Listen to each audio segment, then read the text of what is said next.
জয় হিন্দ বন্ধুরা, super traders India YouTube চ্যানেলে আপনাদের স্বাগত। তো গত পরপর 4 দিন মানে এই সপ্তাহের টানা 4টে দিন মার্কেট কিন্তু গ্রিনেই ক্লোজ করেছে এবং প্রত্যেকের পোর্টফোলিও যতটা নেগেটিভে ছিল অনেকটা পরিমাণ কিন্তু রিকভারি হয়েছে এই 4 দিনের মধ্যে। তো যাই হোক, মোটামুটি মার্কেটের একটা ইউ শেপ তৈরি হওয়ার মতো জায়গা দেখা যাচ্ছে। আজও যদি দেখি আমরা, নিফটি প্রায় 1% পজিটিভ 23,190 পয়েন্টে ক্লোজ করেছে। তো মোটামুটি 23,000 পয়েন্টের ওপরেই ক্লোজিংটা দিয়েছে এবং গত 6 মাসের চার্ট প্যাটার্নটা যদি দেখি তাহলে আমরা মোটামুটি একটা রিকভারি মুড তো অবশ্যই দেখা যাচ্ছে। ঠিক আছে, তো এই মানে টেকনিক্যাল যে ব্যাপার আছে সেই ব্যাপারে অনেকে এটা যদি মানে টেকনিক্যাল অনুযায়ী ধরা হয় তাহলে এই জায়গায় দুটো আছে, সেটাকে ব্রেক করে উপরে দাঁড়িয়েছে। এবার এখান থেকে ধরুন মানে আমার যেটা ধারণা সেটা হচ্ছে কন্টিনিউ 4 দিন তো দৌড়ালো, এবার যদি 100-200 পয়েন্ট একটু কোনো একদিন আগামীকাল হোক বা আগামী সোমবার বা মঙ্গলবার যে কোনো দিন একটু যদি 100-200-300 পয়েন্ট যদি নিচেও আসে, সেক্ষেত্রে সেটাকে একটা পুলব্যাক হিসাবেই ধরা যেতে পারে, সম্ভাবনা আছে। কারণ মার্কেট যখন রিকভারি করে নিচে আসে, যখন এরকমভাবে নিচে আসতে থাকে মানে ওপর নিচ ওপর নিচ ওপর নিচ করতে করতে আসে, তো আলটিমেটলি নিচেই আসে। এবার মার্কেট যখন ওপরে যায় তখন এইভাবে ওপরে যেতে থাকে, তো সেই ওপরে যেতে গেলে একটা নিচেও আসে, তো নিচে আসাটা হচ্ছে পুলব্যাক।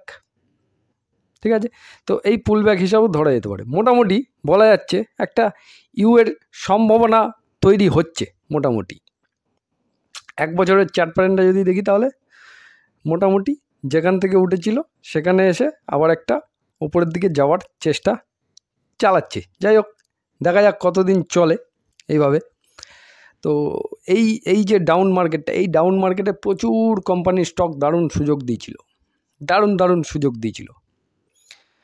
তো সেই সুযোগগুলো যারা যারা কাজে লাগিয়েছেন এবং মার্কেটে ইতিমধ্যে টিকে আছেন, আর সব থেকে বড় ব্যাপার হচ্ছে যারা একদম লো লেভেলগুলোকে টার্গেট করেছিলেন এবং সঠিক জায়গা মতো এন্ট্রি নিয়েছেন, ওভার কনফিডেন্স মার্কেটের সাথে না দেখিয়ে, তারা কিন্তু খুব সুন্দরভাবে একটা রিটার্নও পাবেন যদি আপনার পোর্টফোলিওতে রাইট কোম্পানির স্টক থাকে।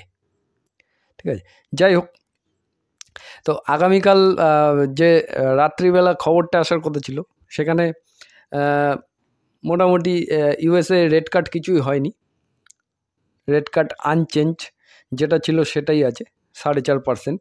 ওটা আমি টেলিগ্রামে আপডেট দিয়ে দিয়েছিলাম। আর তারপরে ছিল মিস্টার পাওয়েলের প্রেস কনফারেন্স। তো মিস্টার পাওয়েলজি একটা পজিটিভ যেটা বলেছে, মানে এর আগে পাওয়েলজি মানে ফেড যেটা বলছিল সেটা হচ্ছে রেট কাটের কোনো সম্ভাবনা 2025-এ দেখা যাচ্ছে না। তো সেখানে একটা পজিটিভ অ্যানাউন্সমেন্ট পাওয়েলজির কাছ থেকে পাওয়া গেছে যে 2025-এ অন্তত 2টো রেট কাট হওয়ার সম্ভাবনা আছে। তার মানে একটা কোয়ার্টার চলে গেল, এখন বাকি রইল আরও 3টে কোয়ার্টার। তো এই 3টে কোয়ার্টারের মধ্যে সম্ভাবনা আছে 2টো রেট কাট হওয়ার সম্ভাবনা আছে, যেটা পাওয়েলজি একটা পজিটিভ মানে একটা দিক দেখিয়েছে। ঠিক আছে, এবং তার সাথে সাথে ইন্ডিয়ান রুপিস ডলারের তুলনায় ইন্ডিয়ান মানিটাও একটু ধীরে ধীরে বাড়ছে, সেটাও একটা পজিটিভনেস আসছে। তো এই সমস্ত পজিটিভনেস দেখেই কিন্তু ফরেন ইনস্টিটিউট ইনভেস্টাররা আবার ইন্ডিয়ান মার্কেটে টাকা ইনভেস্ট করতে যায়। তো আজকে এই ফরেন ইনভেস্টাররা তারা কামাল করে দিয়েছে, কিন্তু আমাদের ডিআইসরা আবার উল্টো খেলা করে দিয়েছে। দেখুন এফআইসরা আজকে নেট বাইং করেছে 3,239 কোটি টাকা মাল বাই করেছে, টোটাল 16,328 কোটি টাকা বাই করেছে এফআইস, মানে পুরো উল্টো দিকে ঘুরে গেছে চাকা। এবং এফআইসের সেলিং হচ্ছে 13,088 কোটি টাকা, উল্টো দিকে ডিআইস দেখুন। বললাম না, এদের মধ্যে কি একটা যে কোথায় একটা মিল খুঁজে পাই আমি, আমি এর আগে অনেকবারই বলেছি, মানে আমি আর কি আপনাদের চ্যালেঞ্জ করেও বলেছিলাম যে যখন দেখবেন এফআইস আবার বাইং করছে তখন ডিআই সেলিং করছে, ওদের মধ্যে টোটালি উল্টো ব্যাপার চলে। খুব রেয়ার মানে দুজনেই বাইং করে, খুব রেয়ার দুজনেই সেলিং করে।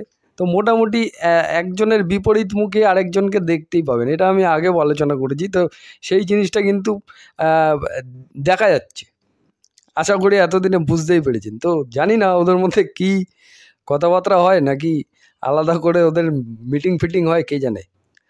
তো যাই হোক, ঠিক আছে, ডিআইস আমাদের মার্কেটটা এতদিন খুব সুন্দরভাবে ধরে রেখেছিল, সেটা তো অস্বীকার করার কোনো ব্যাপারই নেই, না হলে মার্কেটের অবস্থা আরোই খারাপ হয়ে যেত।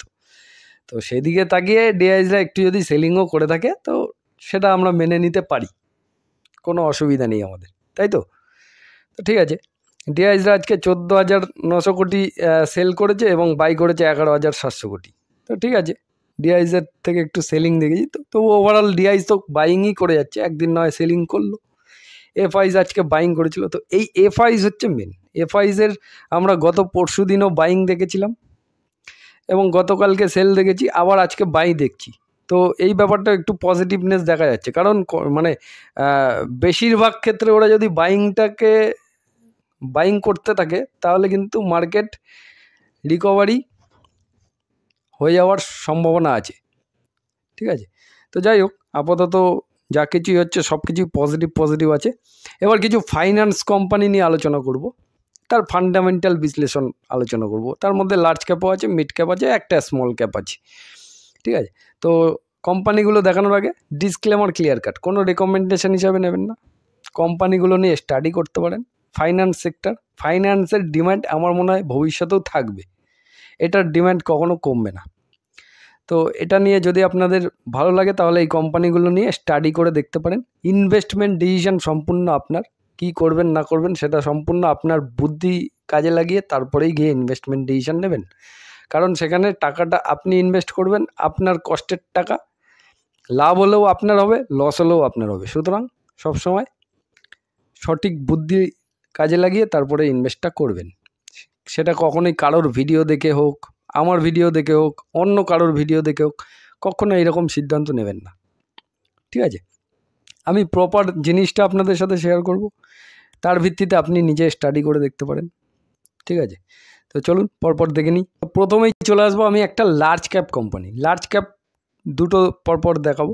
জিও ফাইন্যান্সিয়াল সার্ভিস, 232 টাকা শেয়ার প্রাইস, ম্যাক্সিমাম চার্ট প্যাটার্নটা ওপেন করে রেখেছি, ম্যাক্সিমাম চার্ট প্যাটার্নে মোটামুটি 8% রিটার্ন। তো মানে রিলায়েন্স ইন্ডাস্ট্রি থেকে ডিমার্জ হওয়ার পর তারপর একটা দুর্দান্ত রিটার্ন দিয়েছিল, আবার সেম জায়গায় এসে মোটামুটি দাঁড়িয়ে গেছে।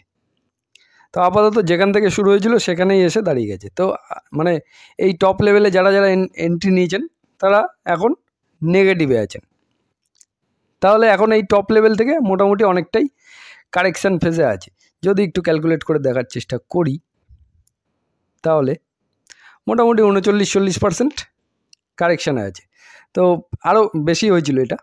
তো একটা লার্জ ক্যাপ স্টক 40% কারেকশান মানে খুব ভালো কারেকশান। তবে এই কোম্পানির এখনও বিজনেস শুরুই হয়নি, ঠিক আছে, বিজনেস এখনও সেইভাবে শুরু হয়নি। ভবিষ্যতে কোম্পানি যদি ভালো বিজনেস করতে পারে, রেভিনিউ নেট প্রফিট দুর্দান্ত জেনারেট করতে পারে, তবে সম্ভাবনা আছে খুব ভালোভাবে কিন্তু রিটার্ন দেওয়ার। চলে আসি ফান্ডামেন্টালে। তো আমি চলে এসেছি এখন স্ক্রিনার ওয়েবসাইটে এবং এখান থেকেই আপনাদের দেখাচ্ছি এবং আমি বুঝিয়েও দিচ্ছি আপনাদের কিভাবে আপনারা সমস্ত কিছুই দেখতে পারবেন, ঠিক আছে। তো 1999 সাল থেকে কোম্পানি ব্যবসা করছে, জিও ফাইন্যান্সিয়াল সার্ভিসেস, ঠিক আছে। কি কাজ করে? Financial service business through it's consumer facilities subsidiary namely on Jio finance limited, ঠিক আছে। জিও ইন্স্যুরেন্স ব্রোকিং এর কাজ করে, জিও পেমেন্ট সলিউশন লিমিটেড পেমেন্টের কাজ করে, জয়েন্ট ভেঞ্চার সাইন হয়ে গেছে। এছাড়া জিও পেমেন্টস ব্যাঙ্ক, এতেও নামছে জিও ফাইন্যান্সিয়াল সার্ভিস। এছাড়া আরও প্রচুর পরিমাণে ব্যবসা আছে, ধীরে ধীরে ব্যবসা আরও গ্রো হতে থাকবে। বাকি সমস্ত জিনিস আপনি এই তার নিচে ঠিক কি পয়েন্ট আছে, ঠিক কি পয়েন্টের নিচে যে রিড মোর অপশানটা আছে, এই রিড মোর অপশানটার মধ্যে ক্লিক করলেই আপনি কোম্পানি সম্বন্ধে কিন্তু যাবতীয় সমস্ত কিছুই জানতে পারবেন। এছাড়া অফিসিয়াল ওয়েবসাইটেও আপনি সমস্ত কিছুই জানতে পারবেন। তো জিও ফাইন্যান্সিয়ালের আমি ফান্ডামেন্টালগুলো দেখিয়ে দিই। 1,47,000 কোটি টাকা মার্কেট ক্যাপ, তার মানে একটা লার্জ ক্যাপ কোম্পানি।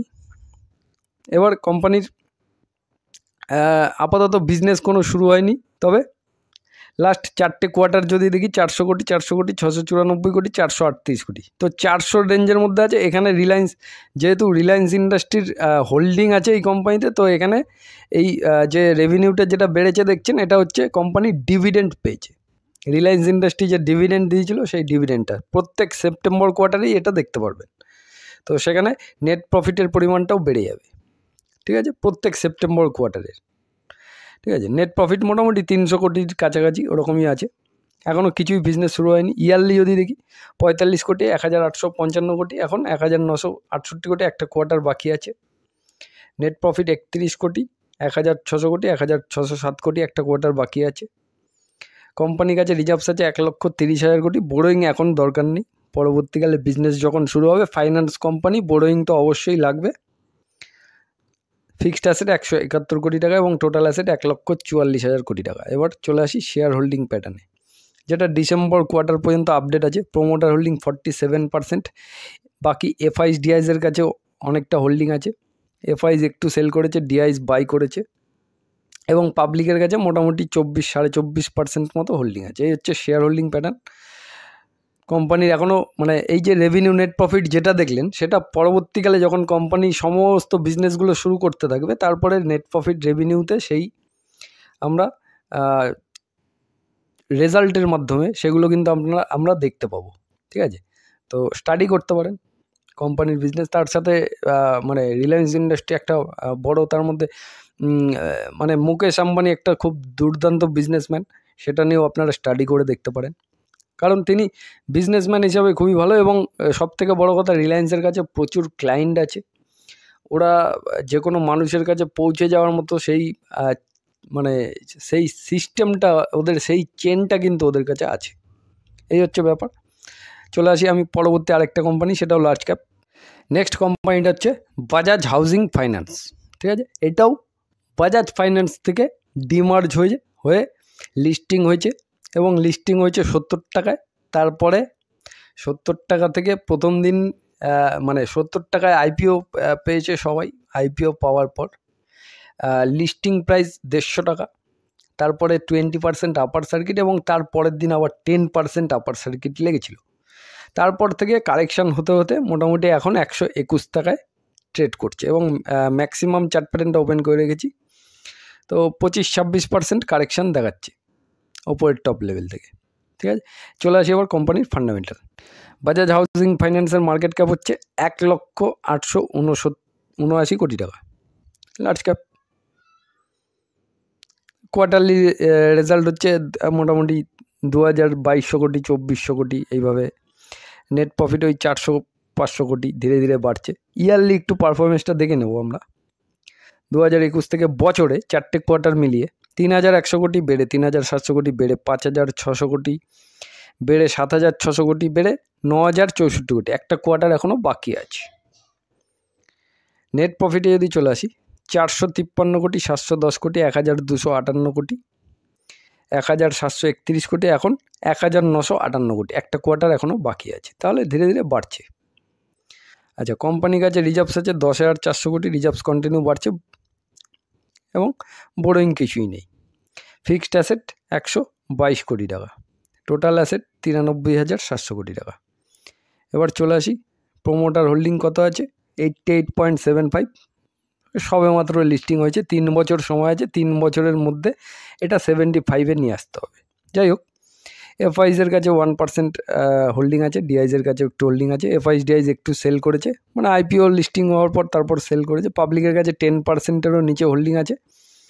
এরপর দেখা যাক, মোটামুটি ওপরের টপ লেভেল থেকে অনেকটা কারেকশান হয়েছে। লার্জ ক্যাপ কোম্পানি, ঠিক আছে, লিমিটেড গ্রোথ থাকে লার্জ ক্যাপে, মার্কেট ক্যাপটাও বেশি আছে, তবে বিজনেস কোম্পানি ভালো আছে, স্টাডি করে দেখতে পারেন। নেক্সট কোম্পানিটা হচ্ছে Mahindra and Mahindra financial services limited. 287 টাকা শেয়ার প্রাইস আছে বর্তমানে। 1 বছরের রিটার্ন 10%। ওপরের টপ লেভেল থেকে নিচে মোটামুটি এই জায়গায় ওঠানামা করছে, এবং 5 বছরের চার্ট প্যাটার্ন আমরা যদি দেখি তাহলে 5 বছরে মোটামুটি 124% রিটার্ন আছে এবং ধীরে ধীরে ওপরের দিকে যাচ্ছে। এবং ম্যাক্সিমাম চার্ট প্যাটার্ন যদি দেখি তাহলে লেফট টু রাইট ওপরে আছে, ঠিক আছে। মাঝে মধ্যে কারেকশান হয়, কিন্তু কারেকশান হওয়ার পর অল টাইম একটা হাইও মারে। যাই হোক, এবার দেখে নেবো আমরা কোম্পানির বিজনেস। তো মহিন্দ্রা অ্যান্ড মহিন্দ্রা ফাইন্যান্সিয়ালের মার্কেট ক্যাপ হচ্ছে 35,566 কোটি টাকা। তার মানে একটা মিড ক্যাপ কোম্পানি, একটা মিড ক্যাপ স্টক। আমি বছরের ইয়ারলি রেভিনিউ নেট প্রফিটটা দেখিয়ে নিচ্ছি।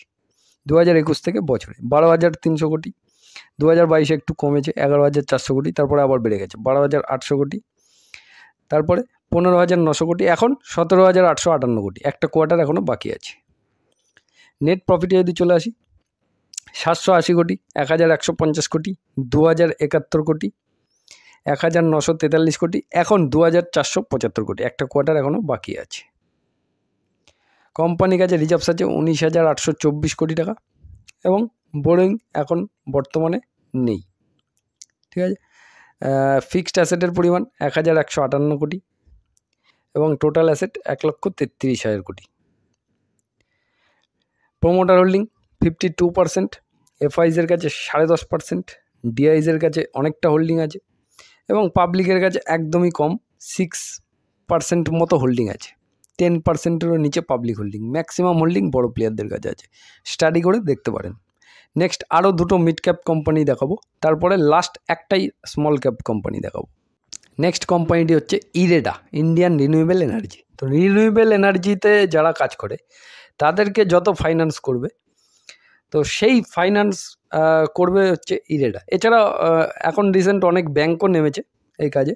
তো রিনিউয়েবল এনার্জি ভবিষ্যতে যদি গ্রো করতে পারে বলে আপনার মনে হয়, তো তাহলে সেই রিনিউয়েবল এনার্জি গ্রো করতে গেলে সেখানে ফাইন্যান্সেরও প্রয়োজন হবে। সুতরাং ফাইন্যান্স যখন প্রয়োজন হবে তখন এই কোম্পানি কিন্তু ম্যাক্সিমাম ফাইন্যান্সটাই করে। তো স্টাডি করে দেখতে পারেন এই বিজনেসটা যদি আপনাদের পছন্দ হয়, ঠিক আছে। 149 টাকা বর্তমানে শেয়ার প্রাইস, ম্যাক্সিমাম রিটার্ন 138% এবং আইপিও আসার পরে দারুণ একটা র্যালি দেখে এখন অনেকটা কারেকশান এসছে। তো একটা কোম্পানিতে আপনাকে একটু ডিসকাউন্ট প্রাইস খুঁজতে হবে। রাইট কোম্পানি শুধু হলে হবে না, রাইট কোম্পানির সাথে সাথে রাইট প্রাইস খোঁজাটাও জরুরি, ঠিক আছে। তারপর একটু একটু একটু একটু করে কেনা, সেটা যে কোম্পানি হোক, যে কোম্পানি আপনি ইনভেস্ট করতে চাইছেন সেখানে রাইট কোম্পানি, রাইট প্রাইস, তারপর একটু একটু করে কেনা, ব্যাস। তাহলে ওভার কনফিডেন্স দেখানো হলো না মার্কেটের সাথে, একটা ইউবানি নিলেন, কম কম শেয়ার, ব্যাস। এবার যেখান থেকে কিনেছেন সেখানে আপনার প্রফিট, তারপর লং টাইমের টার্গেট আলাদা, ঠিক আছে। তো স্টাডি করে দেখতে পারেন। এই অ্যাকচুয়ালি ফাইন্যান্স কোম্পানিগুলো এমনই, মানে লং টাইমের জন্য ফাইন্যান্স কোম্পানির ইনভেস্টমেন্ট খুবই ভালো, যেটা আমার মনে হয়। কারণ এই বিজনেসটা ভবিষ্যতেও আরও গ্রো হবে, কমার সম্ভাবনা খুব কম। কারণ মানুষের মধ্যে ফাইন্যান্সের অনেক এটা বাড়ছে আর কি, এই কারণে বলছি। চলে আসি ফান্ডামেন্টালে। ইরেডার মার্কেট ক্যাপ হচ্ছে 40,298 কোটি টাকা, তার মানে একটা মিড ক্যাপ কোম্পানি। এবার চলে আসি আমি ইয়ারলি দেখে নিই ডাটাটা কী আছে। 2021 থেকে বছরে 2,600 কোটি, বেড়ে 2,800 কোটি, বেড়ে 3,400 কোটি, বেড়ে 4,965 কোটি, বেড়ে 6,230 কোটি টাকা। এখন একটা কোয়ার্টার বাকি আছে। নেট প্রফিটে যদি চলে আসি, 346 কোটি, 634 কোটি, 865 কোটি, 1,252 কোটি, এখন 1,534 কোটি। একটা কোয়ার্টার বাকি আছে। কোম্পানির কাছে রিজার্ভস আছে 6,648 কোটি এবং বোরিং এখনও আপডেট হয়নি, লাস্ট কোয়ার্টারেরটা আপডেট হয়নি এখনও। ফিক্সড অ্যাসেটের পরিমাণ 355 কোটি, টোটাল অ্যাসেটের পরিমাণ 68,700 কোটি। ফান্ডামেন্টাল একদম ওকে। প্রোমোটার হোল্ডিং 75%, এফআইস একটু মাল সেল করেছে, ডিআইস কিনেছে কিছুটা, পাবলিকের কাছে মোটামুটি 22.5% হোল্ডিং আছে। তবে এটা ডিসেম্বর কোয়ার্টার পর্যন্ত আপডেট আছে। কোয়ার্টার 4 রেজাল্ট বেরোলে তারপরে আবার কোয়ার্টার 4-এর আপডেটটা আমরা পেয়ে যাব। তো স্টাডি করে দেখতে পারেন, যারা রিনিউয়েবল এনার্জি ফাইন্যান্স সেক্টর খুঁজছেন তারা এই কোম্পানিটা নিয়ে স্টাডি করে দেখতে পারেন। আচ্ছা, নেক্সট হচ্ছে মান্নপুরম ফাইন্যান্স। তো আগেরটা হলো রিনিউয়েবল এনার্জিতে কাজ করে যারা ফাইন্যান্স দেবে তাদেরকে ইরেডা। তো এই কোম্পানিটার কাজ হচ্ছে ম্যাক্সিমাম যেটা রেভিনিউ জেনারেট করে সেটা হচ্ছে গোল্ড লোন, ঠিক আছে। তো গোল্ড লোনে মোটামুটি সেকেন্ড থার্ড লার্জেস্ট প্লেয়ার বলতে পারেন মান্নপুরম ফাইন্যান্স, ঠিক আছে। আর ফার্স্ট 1 নম্বরে আছে মুথুট ফাইন্যান্স। মুথুট ফাইন্যান্স একটা লার্জ ক্যাপ কোম্পানি, ঠিক আছে। তো মুথুট ফাইন্যান্স নিয়েও স্টাডি করে দেখতে পারেন লার্জ ক্যাপ হিসাবে। তবে আমি মনপ্পুরম ফাইন্যান্স একটা, যেহেতু ফান্ডামেন্টালও ভালো এবং মার্কেট ক্যাপটা খুবই কম আছে, তো যারা আর কি ছোটোখাটো কোম্পানি খুঁজছেন তাদের জন্য এই কোম্পানিটা স্টাডি করে দেখতে পারেন আপনারা। 217 টাকা বর্তমানে শেয়ার প্রাইস, 1 বছরের রিটার্ন 30%। তো একটা নেগেটিভ নিউজ এসেছিলো যার কারণে কোম্পানি একটা ক্র্যাশ হয়েছিল, তারপরে কিন্তু ধীরে ধীরে রিকভারি করে গেছে।